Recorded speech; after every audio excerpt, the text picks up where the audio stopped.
comfortable and. Are you aware of Guy who wears a sweater in the office. these people are on some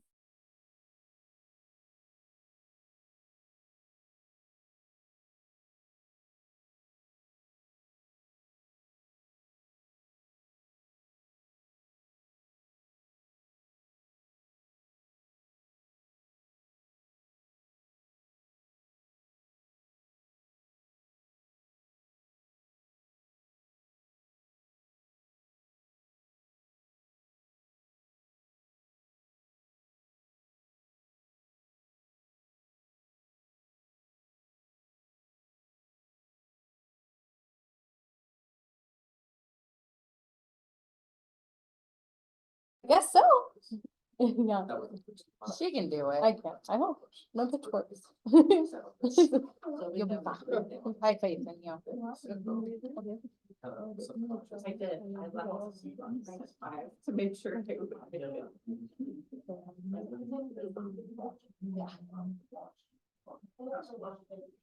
I mean, I watched Super Bowl.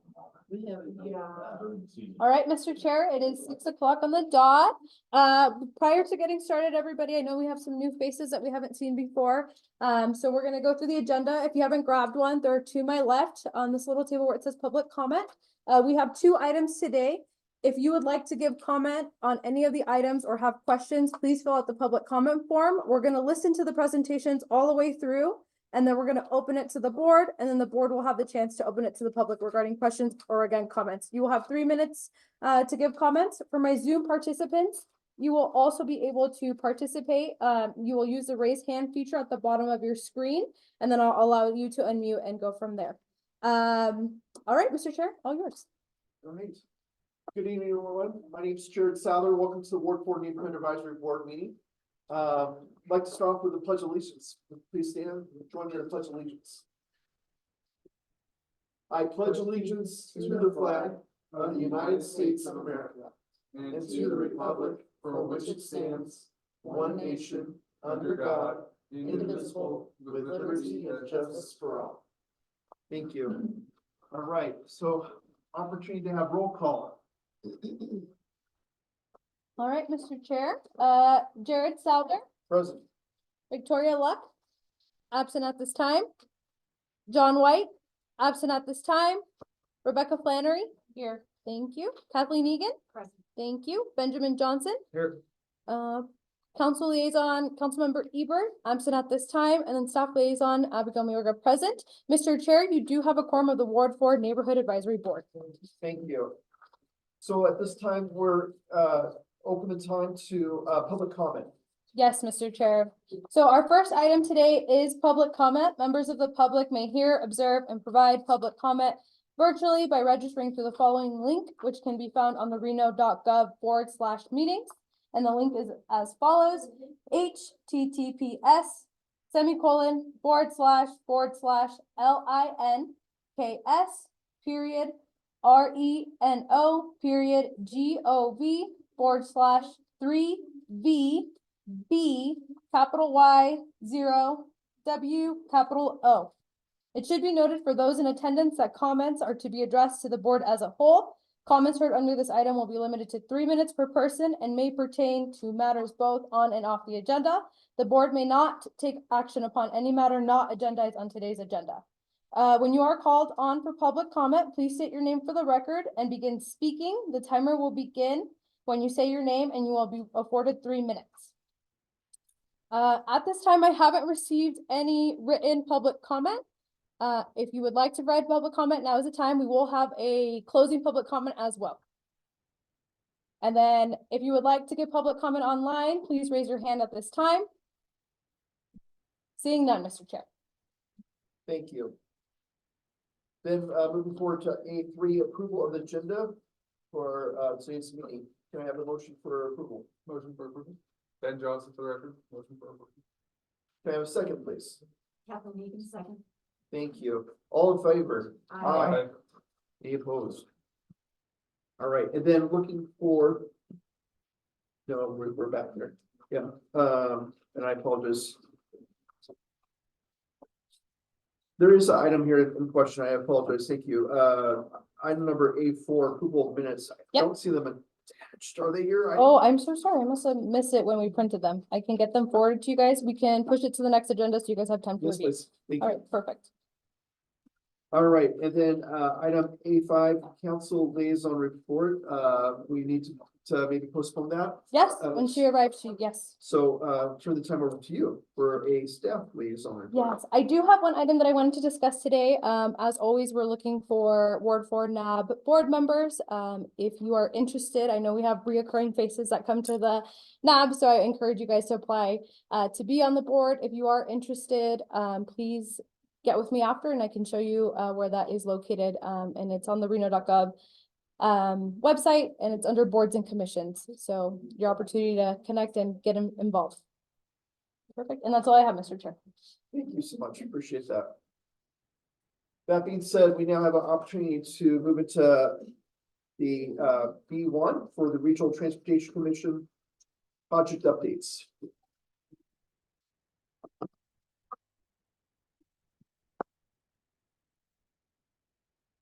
Good evening, everyone. Happy Thursday. My name is Paul Nelson. I'm the Government Affairs Officer at RTC, and thank you for giving us this opportunity to talk about some of the things we're doing in our region when it comes to transportation, particularly out here in Ward 4 with construction projects. You guys obviously are seeing a lot of orange cones all over the place, so you're welcome, and I'm sorry for that. Next slide. So our board members are made up of 5 electeds, from 1 from the city of Sparks, 2 from the Reno City Council, and 2 from the Washoe County Commission. And then we've also got Tracy Larkin Thomason. She is the ex officio. She's the director of NDOT. And then Bill Thomas is our executive director of RTC. Next slide. So our mission is building a better community for quality transportation. That's really what we do every single day, trying to improve the transportation system within Reno, Sparks, and Washoe County. And we do that in 3 ways. The first, we're the metropolitan planning organization, so we do the short-term and the long-term planning throughout the region. The second is engineering and construction, so we build the regional roads. And the third is public transportation. Next. So our fixed route transit is known as RTC Ride, and this is really the backbone of our transit system. In the last 12 months, we've provided 5.1 million rides, and that's really closer to 5.2 million. I wouldn't be surprised if by next month we do exceed that year over year. 60% of those rides are for work trips. So we understand just how important this transportation is for people to get to and from work and what it means for the economy of the Truckee Meadows. And we're really happy that for 21 straight months, we have seen growth in our ridership. Next. So out here, Route 7 serves the North Valleys, and that starts at 4th Street Station, goes up North Virginia Street, hops over on Lemon Drive, and eventually makes its way out to Stead. This is our 5th busiest bus route. It's not a bus rapid transit line. And in March, there were more than 27,000 trips. And over the last 12 months, we've had more than 325,000 trips. So it's definitely a very busy bus route out here. Next. So our alternative fuels program, we're really proud of this. We had planned originally to have 100% alternative fuel fleet by 2035, and we accomplished that in 2022. So 13 years ahead of schedule. That fleet includes 23 all-electric buses. That's about 1/3 of our fleet. The rest of them are hybrids, diesel, electric. And we just received in December, we received our first 2 hydrogen fuel cell buses, and we've got 6 more on the way. They should arrive by the end of the year. And we're putting in our permanent hydrogen fueling facility this year as well. One of the cool things about hydrogen fuel cell buses is with the all electrics, they get about 100 miles of range between charges, and then they have to go in and get charged overnight. Usually takes about 4 or 5 hours. So we're really limited on which routes we can put these buses on. With the hydrogen fuel cell buses, there's a lot more flexibility because it's an electric bus, but the hydrogen actually powers or it charges the batteries. So you get about 300 miles of range with a hydrogen fuel cell bus. You don't have to charge it. The hydrogen does it for you. And so it gives us a lot more flexibility. And then there's 0 emissions. The only emissions that come out is water vapor. Next. So the bus rapid transit is one of our big successes. We've got 2 lines, the Virginia line and the Lincoln line. And you can see the numbers right there. Between the 2 lines, We have provided 1.4 million rides in the last year, and that's about 27% of our entire ridership. So we see that these two lines are definitely popular. The frequency is a big reason for it because they arrive about every 10 minutes. We have about 20 bus routes total. So just between these two bus routes, 27%. So that's pretty impressive. We're really happy about the BRT. Next.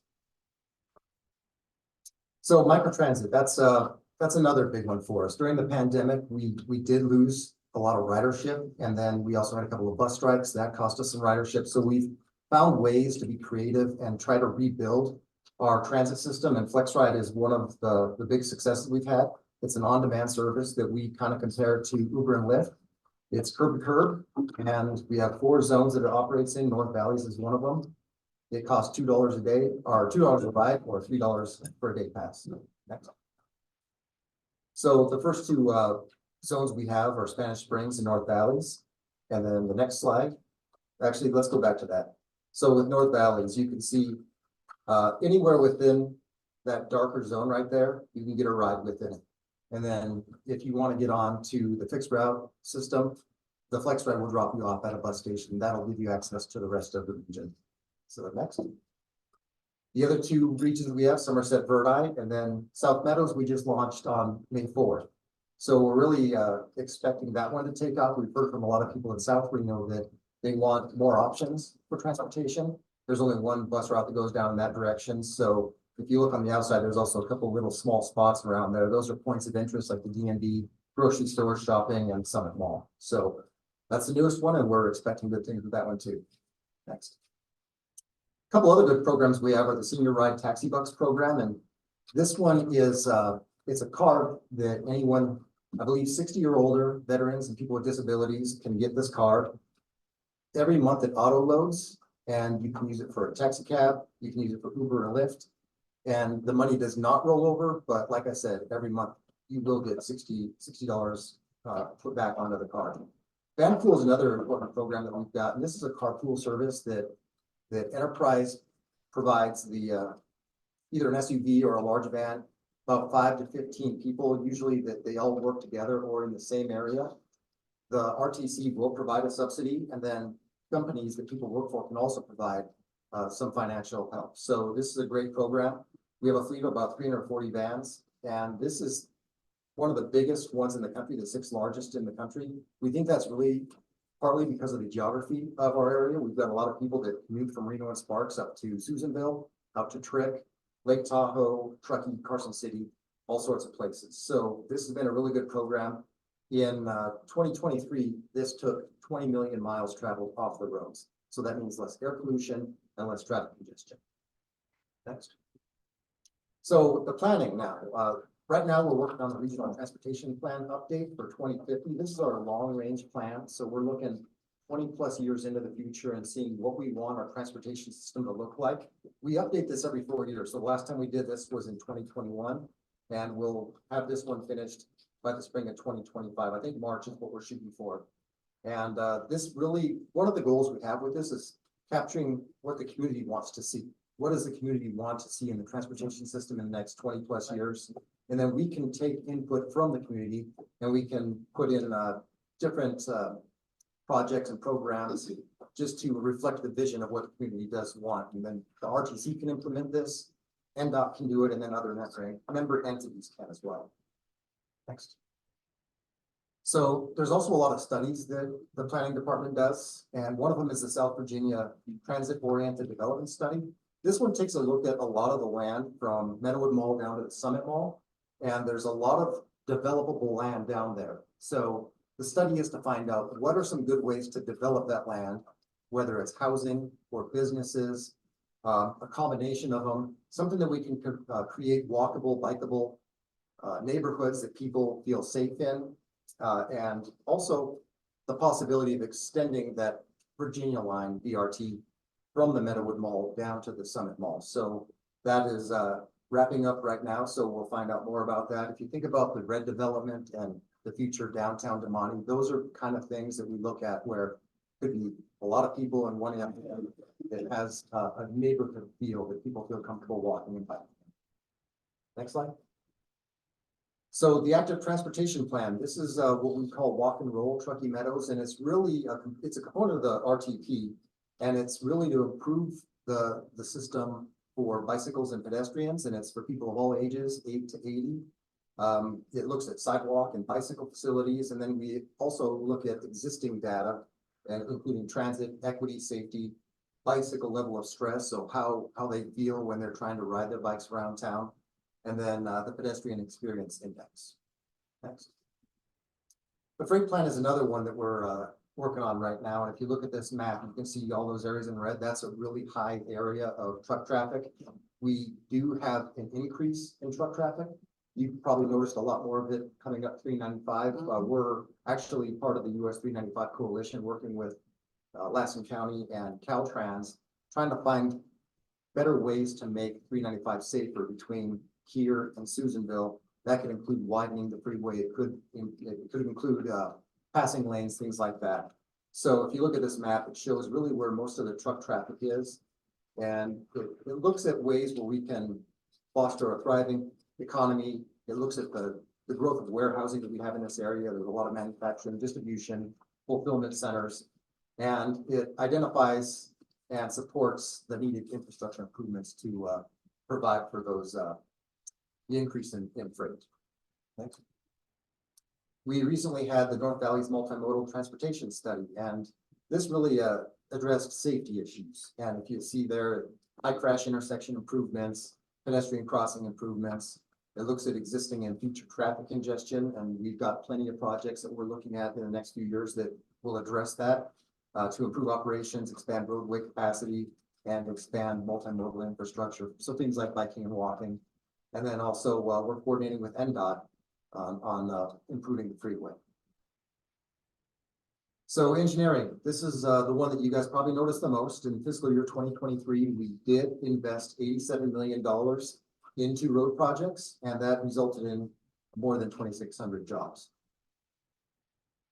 So some of the recently completed projects that we have out here, the Sky Vista widening project, this one we're really proud of. It expanded it from 2 lanes to 4, and then we also have that roundabout that we put at the entrance of North Valley's Regional Park. It included street lighting, sidewalks, and bike lanes, so it makes it a lot safer for people that are walking in the area, especially after dark. And one of the nice things about this project was it was paid for without any taxpayer funding. It was paid for with regional road impact fees, and those are fees that developers pay per housing unit. I think it's $5,200 per housing unit. And then we take that and then we can put it in areas to improve the infrastructure where these developments are going in. So another project that we're working on right now is Selmy Drive rehabilitation. This is down there near Clear Acre Lane, just off of McCarran and Sutro. So it goes from Sutro to Clear Acre Lane. It started April 2nd, and we do expect this to be completed within the next week or 2. So North Valley's projects for the next 4 years, you can see we've got a lot of things going on here, including 6 RTC projects. This year, we're planning on starting Raleigh Heights, which is right over here. That is a corrective maintenance, so we'll be resurfacing that street. And then next year, we're going to start on Buck Drive Circulation Project. That's a small project, but it definitely has a lot of issues right now with congestion. We'll be working on Military Road Capacity Project, and then in 2026, we'll get to Lemon Drive, or late 2025, I think, is Lemon Drive Traffic and Resiliency Project.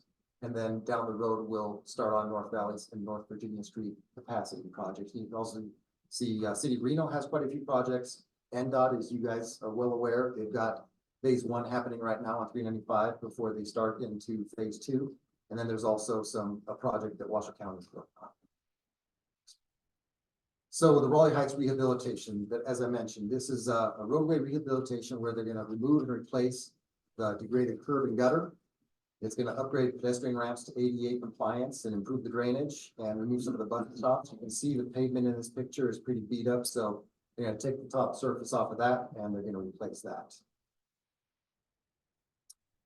So the North Virginia Street University Rehabilitation Project. This is a reconstruction of the pavement from the Lawler Roundabout up to North McCarran Boulevard. And it'll improve bike lanes. It'll improve the sidewalk and curb gutter and the median in places where it's necessary. So this is It's another short stretch, but it's a pretty high traveled area. And we're timing it so that it's in the summertime, so after school gets out and before school begins. So we're hoping to avoid a lot of the traffic that comes with the university classes being in session. So the Military Road Capacity and Safety Project, we just recently had a community meeting. I'm sure a few of you guys were out there for it.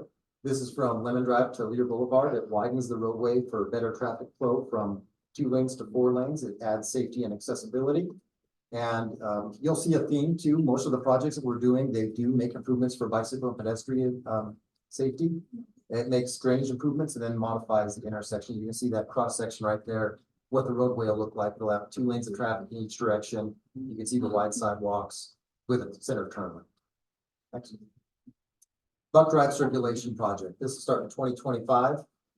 We see a lot of backup at the stoplight and at the stop sign over here at North Hills Boulevard. So this goes from Buck Drive to North Hills. We're gonna put a signal at North Hills Boulevard. We're gonna widen Buck Drive, and we're gonna do some access management on Buck Drive, and that'll be closer to Lemon Drive. It's kind of a tricky little area because you've got that shopping center right there. So you've got people going in and out to the parking lot there. You've also got deliveries that are going to the backside of that shopping center. So there's some things that we're designing there to improve that section of road. Lemon Drive Traffic Improvements and Resiliency Project, that'll start probably in late 2025. We've talked about this one before.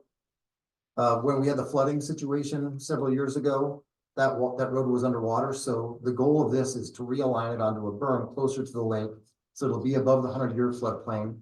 It's a 3.7 mile project from Fleetwood to Ramsey. We are working with the fire stations to make sure that they've got good access. We want to make sure that if there is another flood event, that residents can get in and out of the neighborhood safely without having to take a detour like they did during that last event. So it changes the alignment, widens the road, possibly it creates safety for all modes of transportation, including the construction of a multi-use path. And this will be a pretty heavy lift. It's a close to $50 million project. We did get a $25 million raise grant to help pay for it. So we're pretty excited about this project moving forward. Next. The US 395 Virginia Street North Valleys project. So this one is, we did this in tandem with NDOT. We got an $89 million infra grant for it. So that'll go towards phase 2 of the US 395 project. But it also includes some multimodal improvements on North Virginia between North McCarran and Panther Drive. So about 2.5 miles. It's really a complete street concept. So sidewalks, buffered bike lanes, and shared use path, pedestrian crossings, and rapid flashing beacons, improved transit stops, and some parking rides. So we're really trying to improve this corridor, especially when it comes to safety. Next.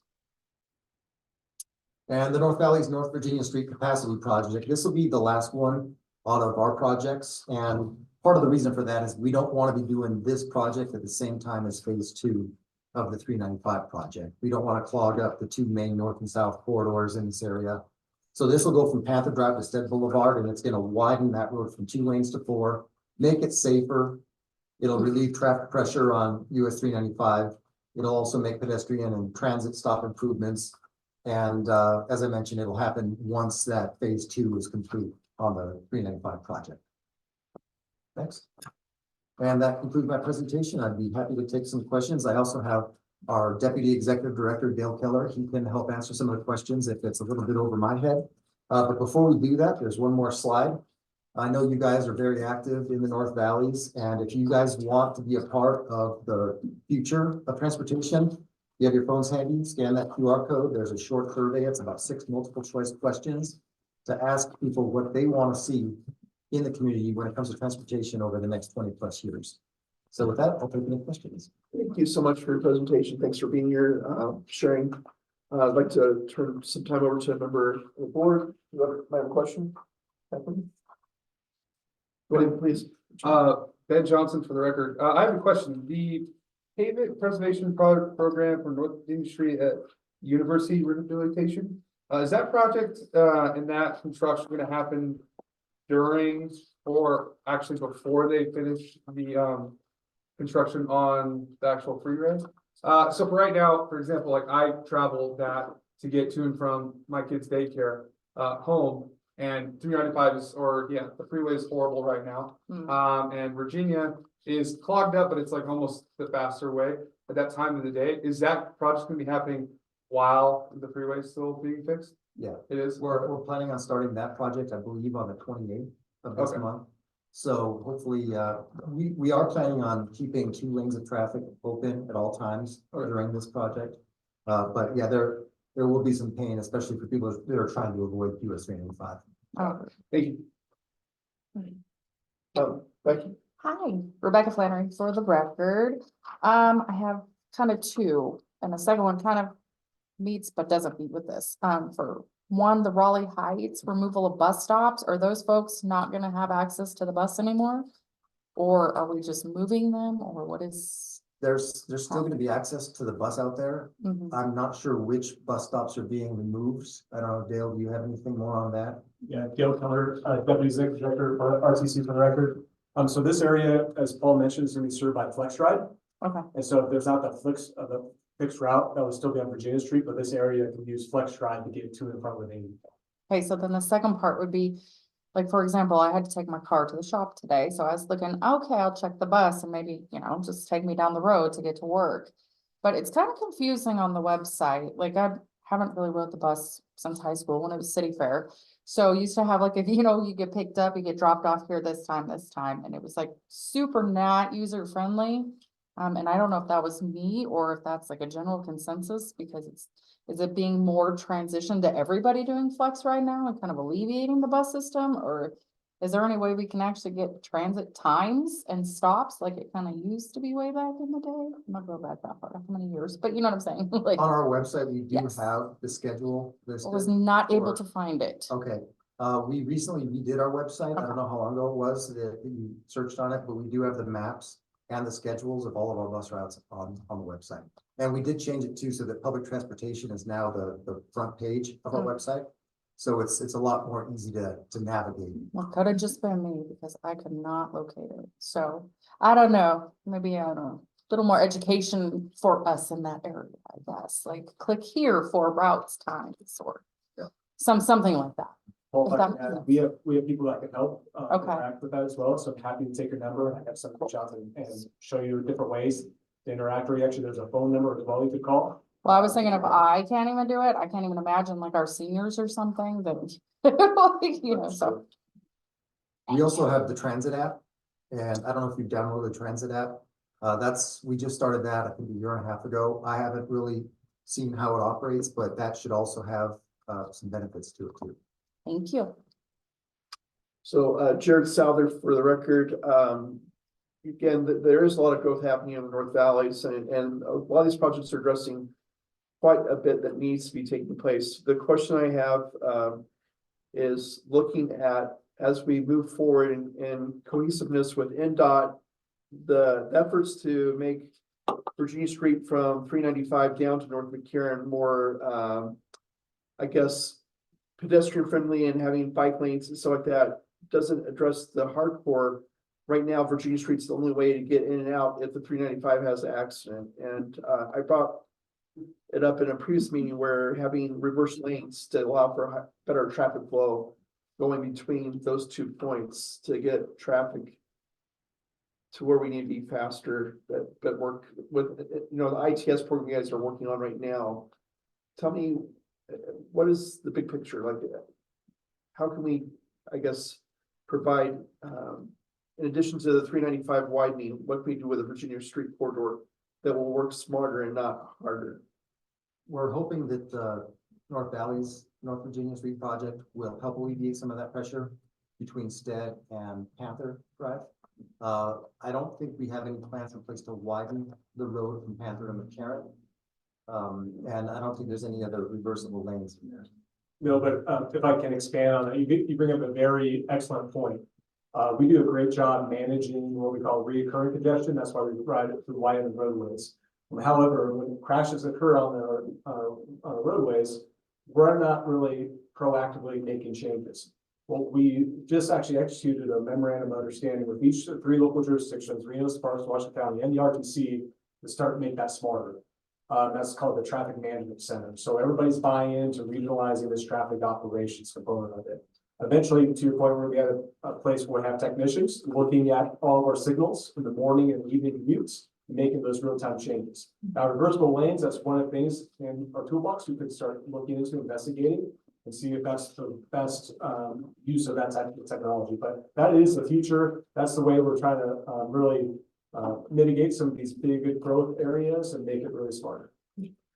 One other thing that has been presented for a while is the plans to move forward with Spanish Springs Connector to Lemon Drive. Can you talk about that, where we're at in that plan? Yeah, so there's a lands bill going through Congress right now that, once that goes through, then we could possibly, I think there's been studies on which routes would be the best. The one that we're planning would connect from right around Lazy 5 Park, and then we'd go up and connect at, is it Geodor? Yeah, so there's a lot of planning that still has to go through there, because it's federal land, and tribal land, there's a lot of red tape that we have to deal with. There's also some possibilities of easements with the BLM.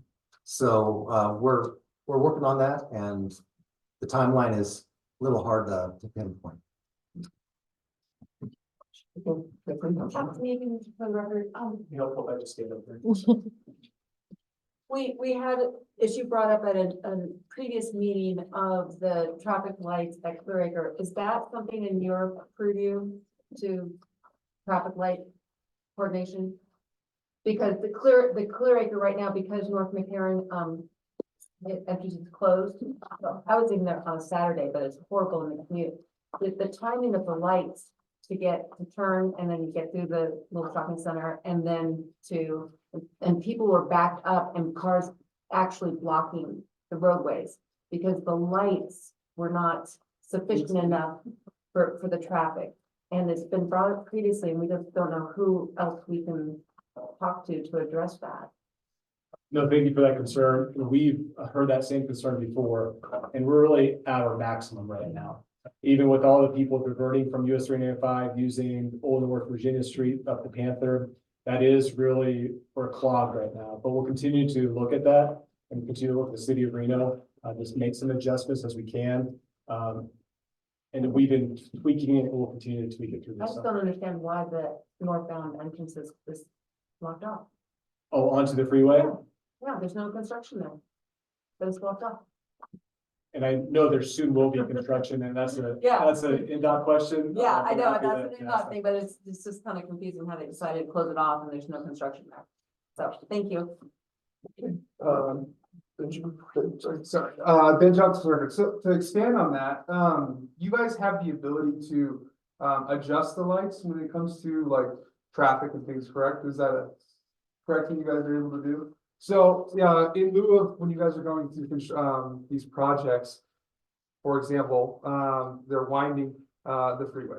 And we know that to alleviate some of the congestion, people are going to go to Virginia Street, right? So, and then some of the main turn points like oh, there's a Maverick on Virginia Street. If you would go straight, get on the Panther on ramp. And you have to make the left to go keep on to Virginia, right? To keep going to the North Valleys. That's a heavy turn at 4 to 6 p.m., right? A lot of people trying to do that. I'm just curious if that is something that's looked at when we go into these projects. Like, okay, we know that a lot of people are going to divert, like I said, to Virginia. How can we, is there a way to do timing of, okay, from 2 to 7 p.m., that light stays on longer? Or, you know, it's a longer turn and things like that. Same thing with the Clear Acre on-ramp going north. If that's the ability to keep that light longer so more cars can get through it each passing. I'm just curious if that was something you guys looked at every time you go into one of these major projects, and if so, how well does that work? I mean, have you guys done much of that at all?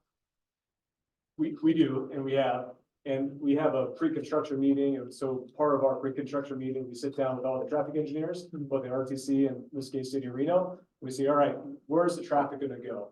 And we watch it, and then we have great data from your Apple Maps, from Google Maps. We all that, we collect and look at it, we make tweaks along the way. The first time we make the change, you see some significant improvements, But I think to your point, once you start going from there, making tweaks, you're not seeing that much gradual improvements, but we do. And also, there's over 400+ signals in our community, and we can't be at the same place 400 times. So feel free to either reach out to City of Reno or to us, and we're more happy to go look at, make adjustments like we did on that Panther up to, North Virginia Street there, extend that green time. Okay, yeah, so if any of us have, concerns about a specific light, duty construction or anything like that, we should go to them, to like where you just said, the city council, or you guys make a comment and see if that can be addressed. Cool, awesome, thank you very much. Whatever you know, direct. Rio Direct or even RTC, or we have a public submission form filled out there. I don't have the number on the top of my head. There is also a traffic number RTC has, city staff. But we can get you that information.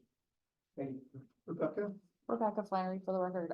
To add to that, it's kind of the same, you probably have the same answer, but the lights at Bonanza and Par Boulevard, are there any way to make those longer? Because that backs down like past UNR, down onto Sierra, back on McCarran, or if you're coming in, it's backed up everywhere this direction. Is that part of your process you've been working on when you were addressing lights, or is that same thing? Make comments. Just Yes, it is. We've looked at this, we looked at it over and over again, but I'll follow up, through the, work for NAB, through yourself here, and then we'll get that information back out to kind of provide a summary of what we've done, take a look at it, what is happening now, and let you know what adjustments we can. Thank you. Yeah, Councilmember Hubert for the record. So I have a lot of concerns actually. So this is the first time that I've heard that we're gonna start the widening of North Virginia prior to the completion of the widening of 395. I had always heard that they were gonna wait on that until the 395 piece was done so that we're not having construction on both of our routes at the same time. So I'm concerned about that. I'm concerned to hear this. You know, if we do have accidents on both those routes with the construction, like, we don't really have a third route to take. That's it. Are you talking about the US 395? Yeah, the 395, yeah. And I don't know what order, I don't know if you know what order they're doing that. I don't know if they're doing 395 and Virginia Street at the same time, or if they're gonna do one and then the other. Yeah, well, That's part of the same. Mr. Johnson just asked that, and you said that we're starting, North Virginia the end of this month, was it?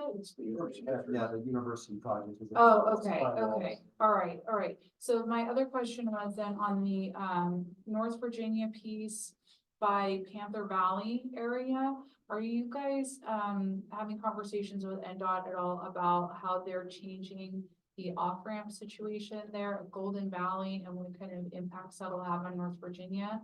They're currently removing the off-ramp access at Golden Valley if you get on the 395 going north of Panther Valley and forcing people to get off at Lemon Drive.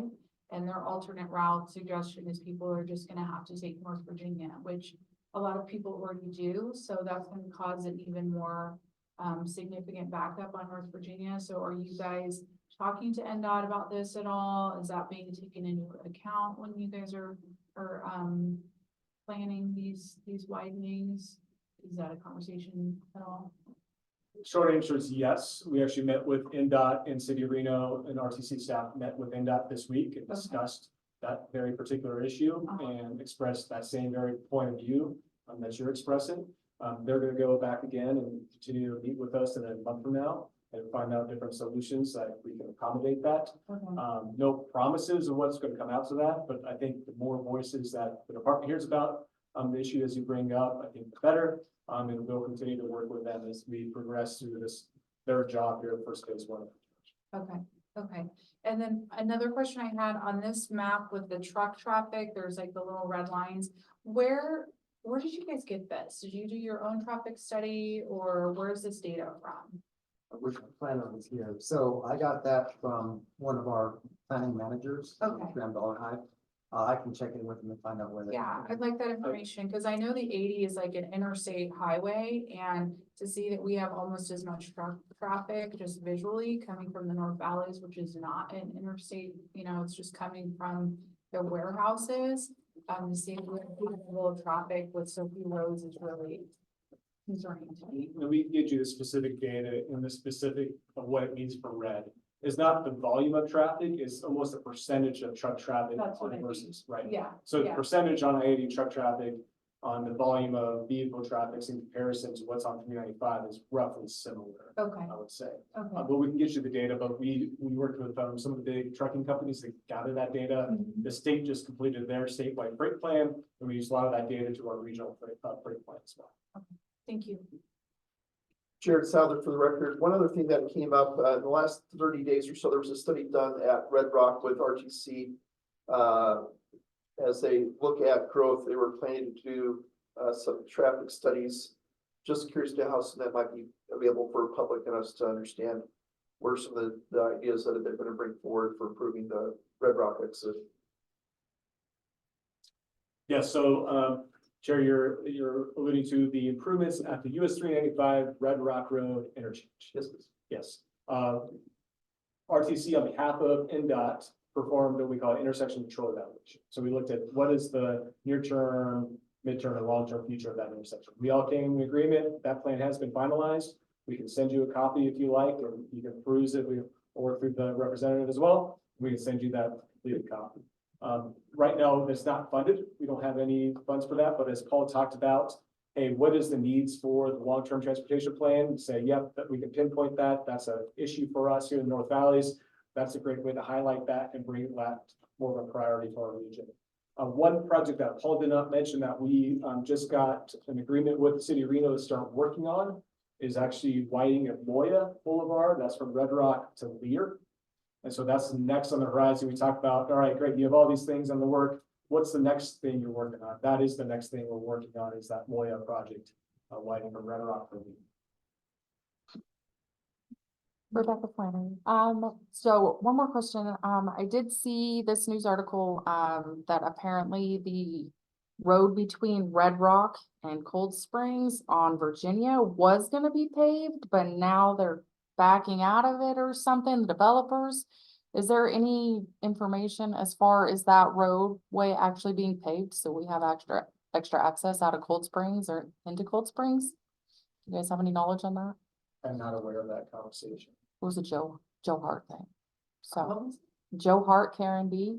Maybe you Yeah, can- something about some neighbors off of Virginia, up in that Red Rock area were stating that they didn't want it paved anymore.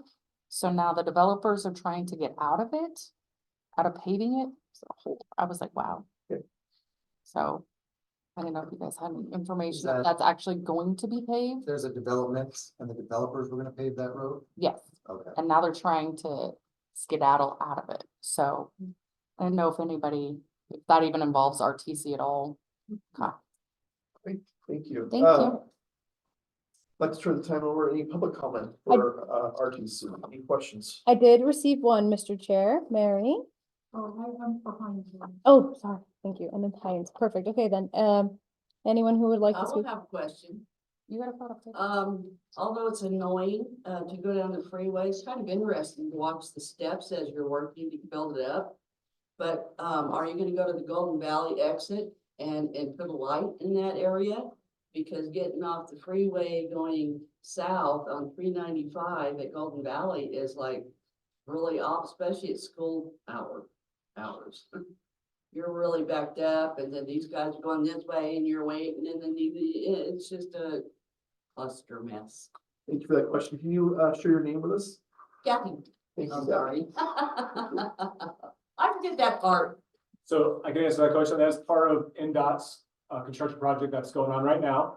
They are going to be installing a temporary signal that you saw before when we did the work up in Lennon. They had that temporary signal Yeah. on both ramps. That will come back.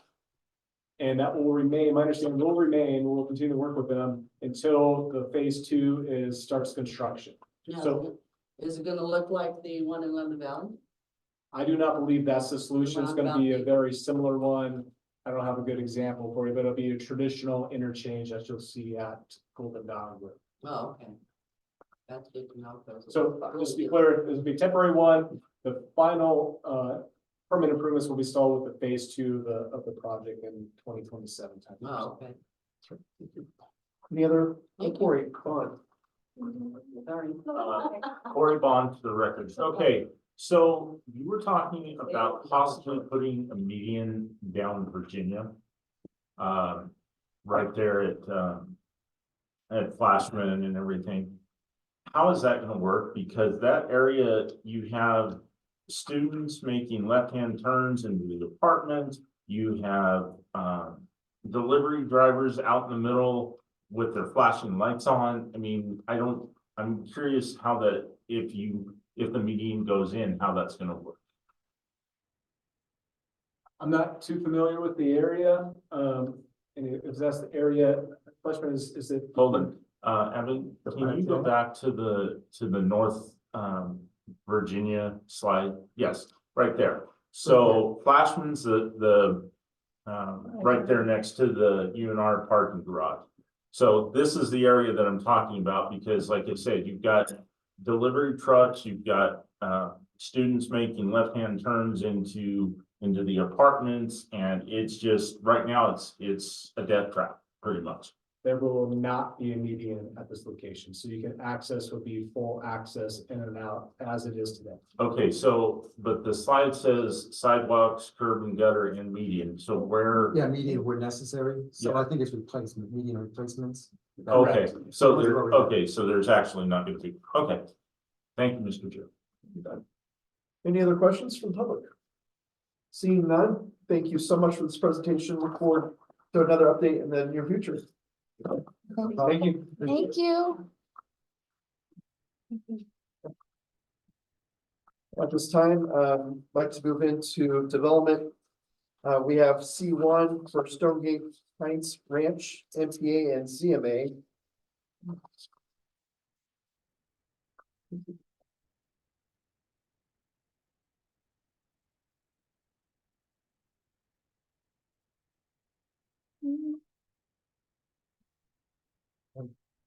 Good evening.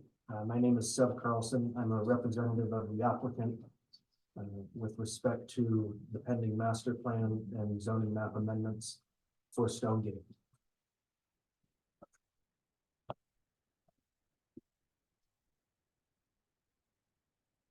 So just as an overview of the project, Stonegate consists of approximately 1,700 acres of land.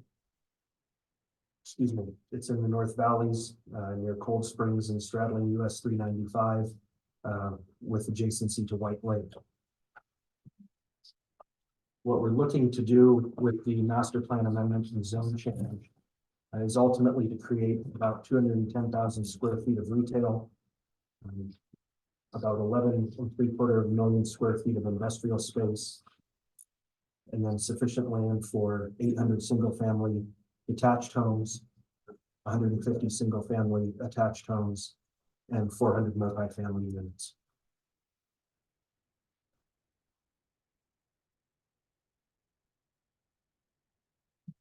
So to break this down into acreage, if you take a look at the green chart, I think it's probably the most operative, which is the underlying zoning designations.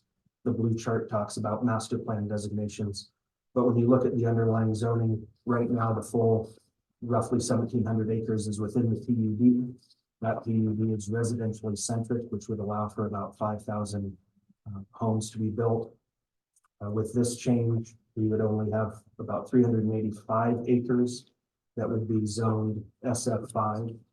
We'd have approximately 55 acres zoned for general commercial, and we'd have 923 acres zoned industrial.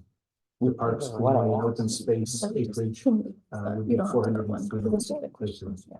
It's supposed to be not all. So as a part of this process, we had to conduct a fiscal impact analysis through a third-party consultant. That analysis concluded that there would be a positive impact for the city of Reno with general fund impacts of over $45 million over the 20-year analysis period, and that we would have a positive street fund impact of a little over $25 million over that same 20-year period.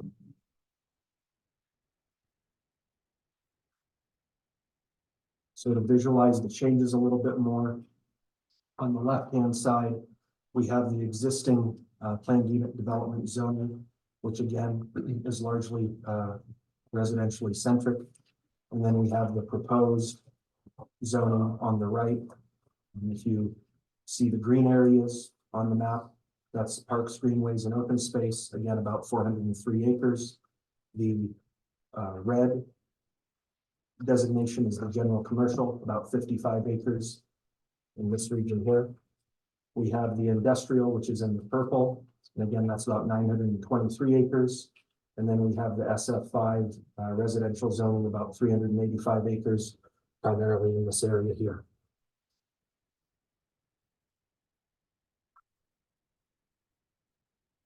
So we don't have, with this being a master plan amendment and a zone change, there are no specific designs or plans for any particular portion of this property. This is the first step. We're essentially taking a look at the underlying canvas and we're changing it from the PUD and we're going to straight zoning. But the straight zoning will allow industrial development. So when we look at industrial buildings, we'll have to still follow code in terms of that design, setbacks, landscaping. So all of these buildings are just depictions of what could take place on the industrial zone land if the application is approved. Part of that industrial zoning, the goal based on my client's economic studies is really focusing on data centers and advanced manufacturing. Data centers don't generate a lot of traffic. They do create a fair number of well-paying jobs, and advanced manufacturing creates a number of well-paying jobs as well. So that's the focus. The industrial zone does offer a plethora of what you can do there, but the focus will be on data centers and advanced manufacturing. Again, with respect to residential, we're reducing the residential footprint from approximately allowing 5,000 homes under the PUD to less than 1,500 units under the straight zoning. And again, that area of residential was concentrated further into the project with the anticipation that the market would generate industrial development sooner than the residential development. With respect to the general commercial zoning, which is just off of 395, again, this allows for a mixed use, whether it's grocery stores, whether it's restaurants, gas stations. Again, we're setting that base framework, the canvas, to allow for those projects to ultimately come online. And again, we'll have to follow the same design standards that are under the code for any of those individual projects that may come up once the zoning is set.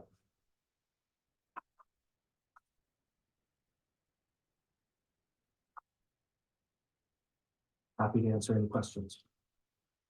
Thank you for presenting this. I will say that looking at what Stonegate said that we were going to do a few years to what we're being presented now is a drastic change, putting the residential behind the industrial and changing the front of White Lake to industrial instead of having Cold Springs High School or having the retail on that side of the freeway. Is really interesting. My name's Jared Souther, by the way, for the record. So I understand that trips count for roads will be different based on the fact it's industrial and stuff like that with less homes. But can you speak towards what your commitments are for improvements and coordination with NDOT to improve those interchanges based on what you're wanting to do now?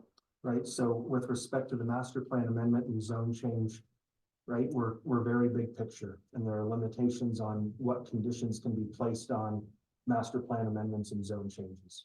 So it will really be the analysis of traffic, other infrastructure as projects come online.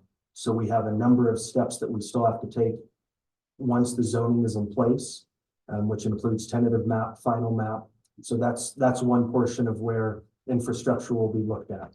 The ultimate project that goes in will have to meet the city's code in terms of development standards. And so if there's a trigger based on a certain development on some portion of Stonegate, and that trigger will need to be mitigated, whether it's on the traffic front or pick another standard that we have to look at. But the underlying commitment, right, at this stage, we're in a different game going to straight zoning rather than a PUD, where many of those facets have to be addressed in more detail in a PUD. But when you go to straight zoning, you're ultimately living with, here's the zoning and the code and the standards in the code may change over time, but any development that comes online will have to adhere to the code at the time it applies for its entitlements. Catherine, even for the record, so this is totally new vision for this area. Does the current vision include any land set aside in the future for schools? And also, for example, fire station, police station? So it is a different vision from Stonegate 1. It isn't a different vision from what was there before the PUD. So we're kind of stepping back in time, primarily market driven. In terms of the discussions that we've had with the school district at this time, they don't see a trigger by which they would want a school site based on the amount of acreage we have for single family residential under the straight zoning plan. We haven't had any request by the fire department for a site. Obviously, if they come to us and one is deemed necessary, we would consider that. But at this stage, it's, you know, it's just straight zoning at this point. And follow-up question. Multifamily is now out. So we have multifamily could still be a part of the GC. Okay. It's allowed under the GC. I believe it's either 150 or 100 units that would trigger a conditional use permit. Because that was confusing on the project program, but then when you're actually talking about changing, trying to find where we have general commercial parks, but you don't say in here what you're changing for multifamily. Yeah, so multifamily could come in under the GC. Again, Okay. depending on the number of units you have, it could trigger another entitlement application. And then in terms of the SF5, there's some ability to cluster, and you have the ability to have attached single family, which again isn't the multifamily considered. Okay, thank you. Ben Johnson for the record. So going from the original plan to the new plan, what drove this drastic change? Obviously, I mean, there's a couple points that I'd like to hit on.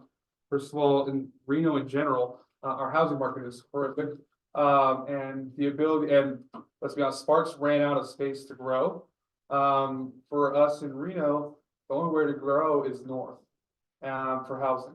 And this is a significant development that went from, I mean, the acreage, going from the homes, it just went completely to industrial. So, I mean, that's a drastic change for, I would think, the overall plan, probably for Reno, for growth of our citizens and like, new families getting homes. What drove that decision to go from that to industrial? Was it just money and like the ability to sell the land, or? So really what it comes down to, big picture, it's market. Diving down into that a little bit more, the cost of infrastructure for residential, right? So the cost of bringing water, power, sewer is far greater if you're having to ultimately sell an end product of a home.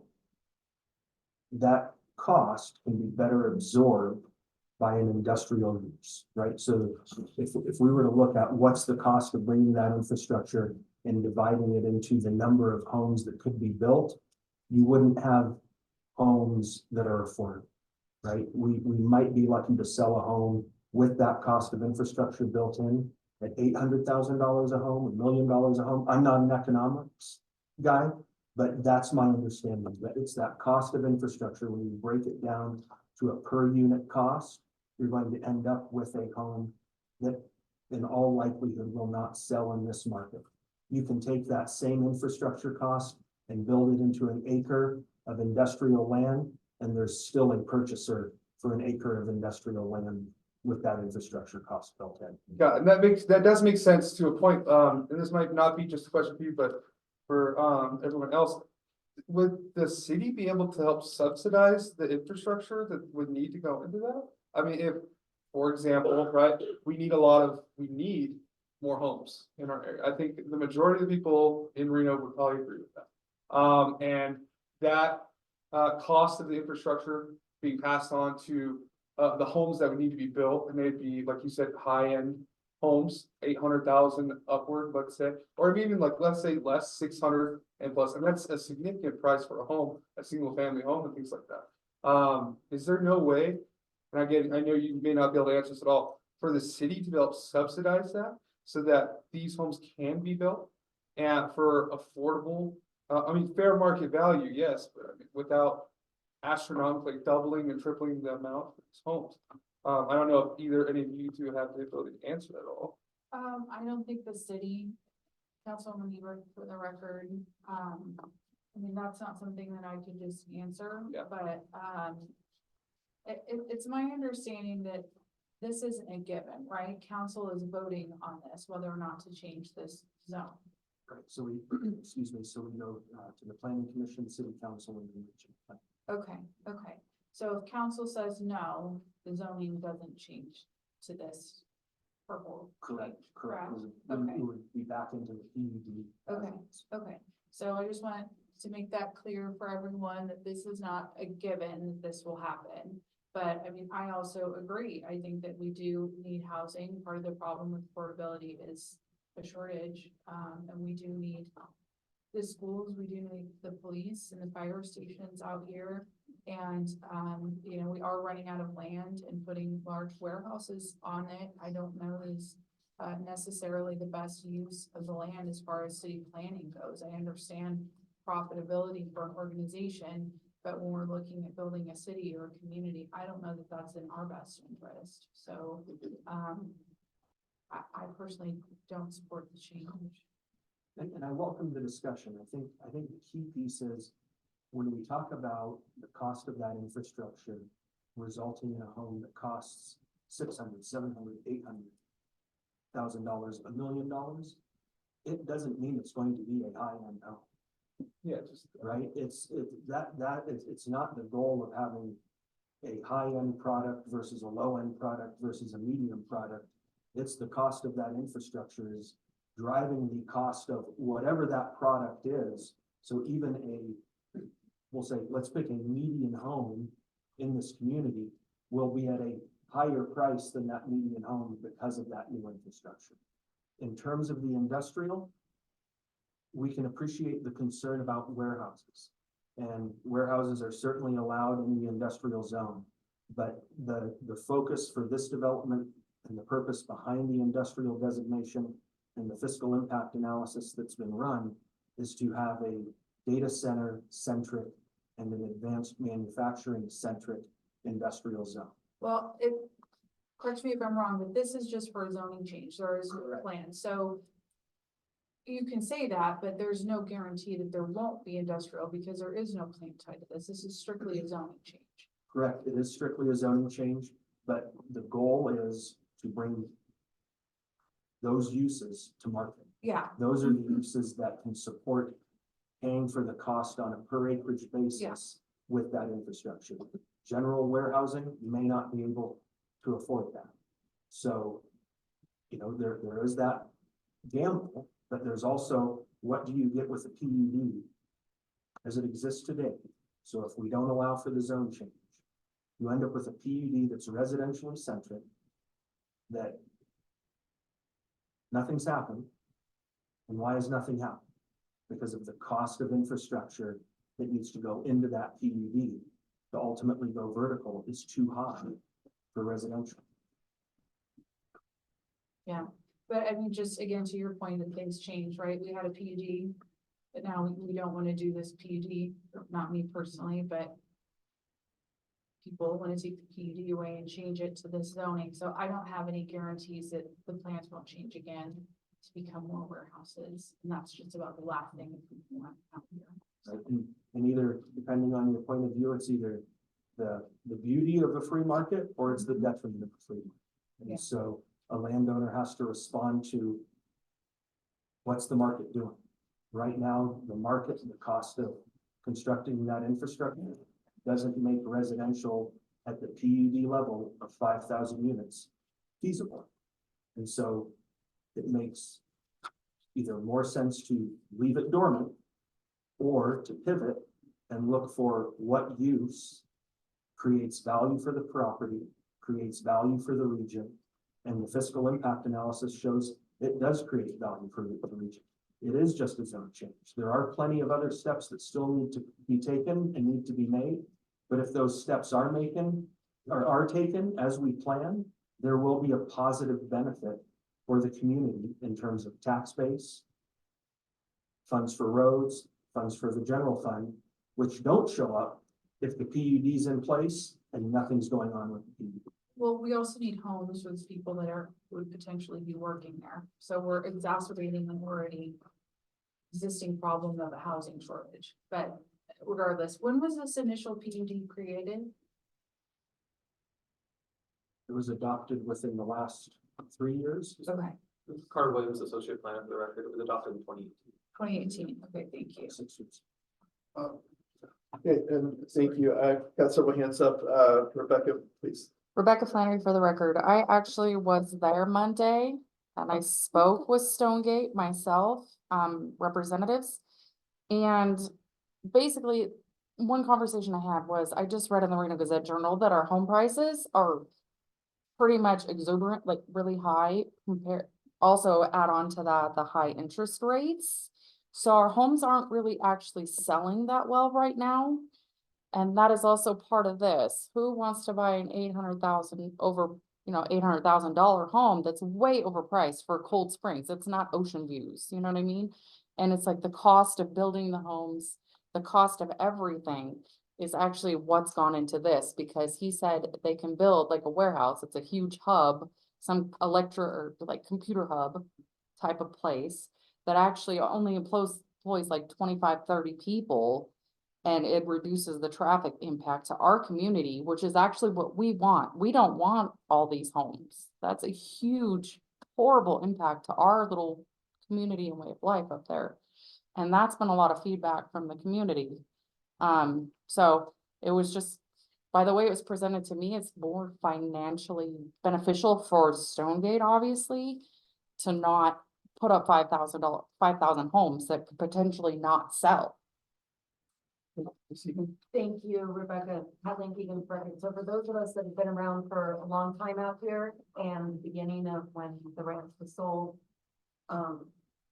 this is a huge, huge issue that our neighbors, I'm speaking on behalf of my neighbors, that we tried to prevent that having 5,000, this was before we got the improvements from NDOT to even improve, is that we could not handle the traffic, that huge amount of development for single family homes out there was not going to benefit our community. And we've had many, many public meetings, very hostile meetings, very loud meetings on the county level and on the NAB level. So this is something that seeing reduced residential, actually, I know my neighbors and myself personally, the reduced traffic. Also, because of having the industrial, we have a huge problem with traffic going out to Trick. It's horrible. And the jobs, there's not very many high-paying jobs. And we have people that is now blocking, for us that need to go into town, it's blocking 80 because of the traffic going out to Trick. So expanding from Trick, out, not another Amazon warehouse, but these type of data centers. Less economical impact. Yes, so we do need housing, but we need the right kind of housing, not 5,000, not 8,000. It's too much to handle. So that's something I know my neighbors be happy that at least we're looking at other reasonable housing development instead of what they were proposing. And also I know the sewer, we had huge issues with the city of how they're gonna get the water all the way up, expanding everything. So, from my point of view, my neighbor's point of view, this is a better plan Ben Johnson Perkins, so I actually have quite a few things now, but I have not been around, and involved as much as I have been as a lot of people here, especially on the board. So if you can just kind of clarify first, what is this? So this is, I'm guessing like what she just said, a ranch was sold to your organization or your representation of Stonegate, and you guys now own it and are now trying to develop it and sell parcels and things like that, correct? Right, so Heinz Ranch, LLC purchased the ranch property. They entitled it and obtained the PUD. So that's the existing PUD zoning map there. Okay, Fast forward 6 years, market conditions, cost of construction, cost of infrastructure, we're pivoting to the right-hand side, going from residentially centric to industrial centric. got it. So, originally we had the PUD when that was your original plan, for the entire area. Because we could not develop it in that 6 years, I'm guessing we're now pivoting to this new one, correct? So because housing, all the things you brought up before, it is difficult to sell that land or parcel it out to developers who will build on it because of how much it costs, correct? And that's why we're moving to this? Right, there are details to that, but generally speaking, Sure. yes. Of course. Now, okay, now that I understand this better, you know, one of the things you said about an improvement to the community, I kind of disagree. And the reason I disagree with that is a lot of times, a lot of people think about economically, like this will bring tax revenue, this will bring more jobs. Not that that is not important, of course it is important. I think a lot of people probably live in Cold Springs who don't have the ability to drive to USA Parkway for a good paying job. Would love the ability to have maybe something that makes them $30 an hour, miles away from their house, a few miles away. Totally understand that. But you know, when you live in an area for a long period of time, you don't want it to develop into something that it wasn't before, right? I think that's something that Kathleen just basically just said, right? We want it to stay in the community that it is. But adding, or even any changes can be difficult. But when all we think about is the economic value, not what it's giving to the community. I think that's where I have an impasse with it. For example, I live in a house off of Stead Boulevard. And if there was better jobs near me that I could go to, great.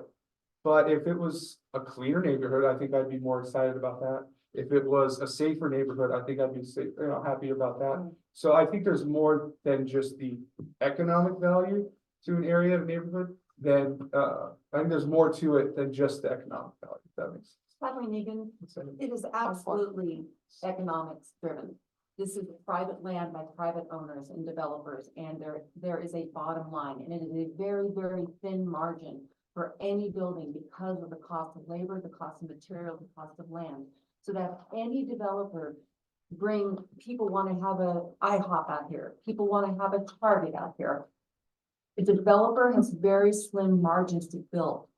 And so it is all economic based. And we're talking about private land here and a private developer that is putting their money, and there has to be a balance they need to get their money out. That's the way it works. This is America. That's the way it works. You can't have a developer buy a piece of property and for the quote good to do subsidized housing or whatever. The margins are too slim. So if our North Valleys want a safer community and we want a Target, we want a Home Depot, you have to have a combination of more residents because we don't have the residents, the market data. So yes, we need more residents, but we need to plan and we need to show that we have economic value. So the basis that these businesses bring in, so the businesses, they can build the land and then the businesses come in, then we get the extra tax dollars on that. So that's how the city and the county and the state then get the income to then do more. So it's a step by step by step by step. Bottom line is this area is going to be developed. We can't turn it into a Rancho San Rafael, which is what we kind of want. We would like it. We would love to have Rancho San Rafael. It's not going to happen. It's going to be developed. And so we have no voting piece in this at all, except to hopefully get less hostile public people that are gonna be going to the council and our TC meetings, we can't have the perfect, or we can't throw away the good for a perfect, okay? Thank So you, this is why- Kathleen, and everyone, I want to thank everyone being part of the NAB. It's a great opportunity. I want to remind you that we each should be filling out forms with the online form for reporting up to the planning commission and city council, and go to those meetings and raise your voice there. We've given each of us opportunity to speak. I'd like to turn the time over now to the public. Any questions for the public to present to Stonegate? Mr. Chair, I do have one question. Carter, do you know when they're going to the planning commission? By chance. June 1. June 20th. Okay, I see a hand raised. Ma'am, introduce yourself, please. My name's Mary Lou Yocum, and I live on the west side of 395. I'm not in Ward 4, I'm outside of, I'm outside. I'd like to know what the relationship of Thor Equities is to the Hines Ranch Land Company. Are they the ones behind it? So the two groups have a partnership to move it forward. Because you realize that Thor Equities is a global company that has holdings all over the world. So you are placing your, everything about what's happening here is going to be then controlled by a global company that is probably not going to care about Cold Springs. The other thing is, I'm on a well, and I was told in the Monday meeting that, the company, or they have an agreement to have access to the water rights of Hines Ranch. And that is a concern to me because here you have a global corporation and you are giving them water rights. And I don't know how much Hines Ranch has in water rights, but that is a concern to me. And the last thing is, I received this and I received a notice for the Monday meeting. I'm on a rural road. The people across the road, they didn't get this. So I'd be curious to know, in the Cold Springs area outside of Ward 4, how many people have been notified that this is going on? Because I think that everybody in Cold Springs that is outside of Ward 4 has a right to know what's going on, and I don't think any of those people have been notified. And I think that's not fair to us. And the only reason I was notified is I'm within I don't know how many people, as a planner, you might know how many people have to be notified. It's 750 feet, or if it doesn't result in enough people, then they expand again. If you only, apply the minimum, then I think that's unfair. You should have notified everybody in Cold Springs. So Carter Williams, Associate Planner, if I may. So what you stated is correct. It's 750 feet from the project boundary. If or at least a minimum of 30 unique property owners have to be noticed in order for it to comply with state law. In the application of those standards, those are given to us by state law, and from a fairness perspective, we also have to balance that with the property owner and the developer. So. But you can expand it. You're not limited by that.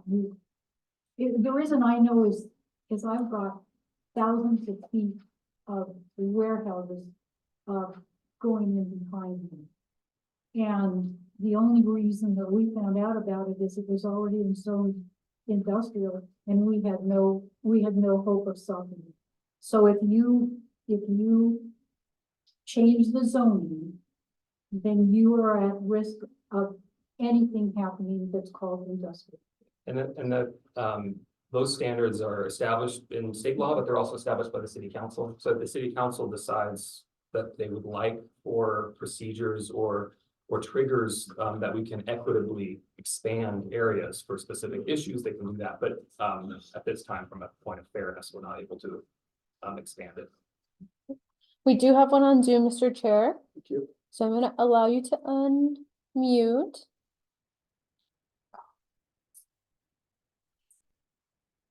Louise, you have your hand raised, so if you go ahead and unmute yourself, you'll be able to speak.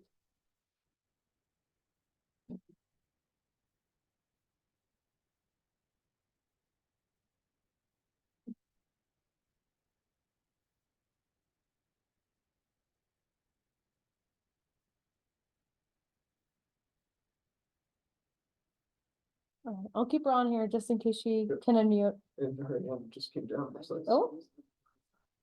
All right, Louise, if you want to talk, raise your hand again and I will let you to, or I'll allow you to unmute. Any other public comment this time? Or question for this developer? Again, thank you, everyone. Appreciate you being here and presenting, helps us to understand what is happening. I will say a closing thought that the residential piece being behind the industrial, puts it even closer to the trees, and a lot of people in Cold Springs are losing their insurance because insurance agencies feel it's too close to national forests or fire hazards. That's not what we thought there. Thank you for your time. Thank you. Thank you. All right, I'd like to move to an opportunity where Councilwoman, would you like to present some information with us for this month?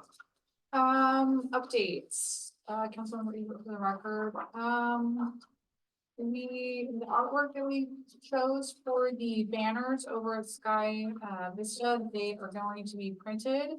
I don't know when we're gonna hang them up yet, but we have a printer and we're getting them printed.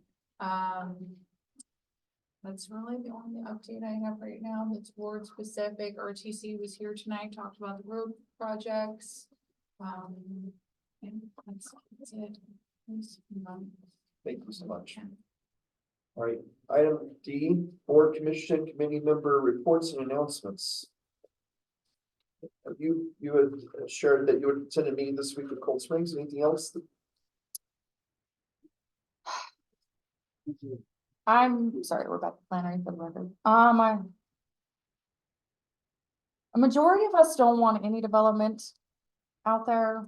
I personally live up on a hill. I have a beautiful view. I don't want to look at 4-story apartment lights all, night long. Takes away my view of my stars and my peace. Yeah. And as to what he was saying, a lot of the times when you bring in more people into more neighborhoods, that's when you end up with crime and your car's getting broken into. Right now, we don't even have a bus that goes up there. So we're very light on crime at this point in time, which most of us appreciate. Most people, if you ask them, they just want like a grocery store. So, I mean, to what Kathleen was saying, they are going to develop. There's just no way around it. Yeah. So I take, the less economical impact of bringing computers and 25 employees and some homes. Don't bring 5,000 homes and flood our roads and bring more crime and take away our beautiful, beautiful views. We're just like a community who lives out there to escape the city life. Well, And thank you for it's being attending. brought to us. So I very, very much appreciate the knowledge that was given to me on Monday that I can spread to Cold Springs. I would personally recommend, if feasible, like she was saying, the cards, maybe posting some kind of like a flyers or something in our local stores, like Chuck's Market, 7-Eleven, the Family Dollar, somewhere people in the community can actually read and actually not be so mad that we aren't being informed. Because she actually brought up a very valid point on Monday that we have Megan here, but she's technically not our ward. We don't have representation out there. So we're just kind of being funneled in, it feels like, for money. And I know that a lot of people have gotten feedback, and that's mainly people like in HOA that have moved here recently, and they moved out here because the houses were cheaper, whatever. And now they're mad that they don't have amenities. But the rest of us are used to driving to Walmart, Smith's. It's not, you know what I mean? Like, we like our little country bumpkin life out there and our stars and our quads. And so I feel like the less impact to our actual community of 5,000 homes, if that's the less of two evils, I think most of us would be willing to go with that. Because, you're not gonna sell $800,000 home in Cold Springs. That's crazy. Rebecca, thank you so much. So thank you. I And I appreciate it. appreciate that meeting on Monday. Thank you. I was gonna say, and Ben has mentioned that, of course, we work in cohesiveness with Washoe County's county advisory board. So that's the representation for those that don't live within the Ward 4 jurisdiction or level of authority kind of thing. So there is that coverage. Jeannie Herman is your representative out there for the county. So you Is do there have a a reason why she doesn't come to these meetings, maybe? ask for. Can we She get goes to her? the county ones. So Yeah. there's county equivalents to NABs, The name So, similar Is that the presentations. cab? Yeah. Yeah. Okay. county advisory board, Gotcha. not neighborhood. Carter, Sorry. have a thing. All right, any announcements or other member Mr. Chair. reports? Mr. Chair, Yes, sir. may I plug something in? Yes, thank From you. a public engagement perspective. For those that don't know, there is a bi-weekly newsletter that the Development Services team, puts together that, includes all development proposals that come into the city. So this application was on that, I believe it was last month, so it's citywide, but it's anything that comes in, that requires an entitlement review that comes before this body and before the, planning commission will be in that. And you can access it by going, to reno.gov, and I think there's a ways to connect. button that Yes. you can I sign think I up. sent it to you last week or last month in the recap email that I sent you guys. And we are working on a way to push that out to everybody. And so everybody knows we don't check your email to make sure where you live. So they're not gonna be like, you're not in the city. So anyone is welcome to subscribe to that email. Thank you. Thank you. All right, future agenda items. Entertaining any future agenda items that we feel would be important to bring forward in our meetings. Y'all let me I know. have none. Okay. Seeing none, then this is the opportunity to hear from the public. All right. Any closing public comment at this time? On Zoom? Seeing none, Mr. Chair. Thank you. As we come to the close of this meeting, I want to say thanks to each of you for being willing to be a part of the Neighborhood Advisory Board, for being able to be here each month, and I appreciate you for caring and sharing. At this time, I'd like to entertain a motion for adjournment. Kathleen Egan, motion to adjourn. Thank you. Ben Johnson, second. All in favor? Aye. Thank you, everyone. Have a seat.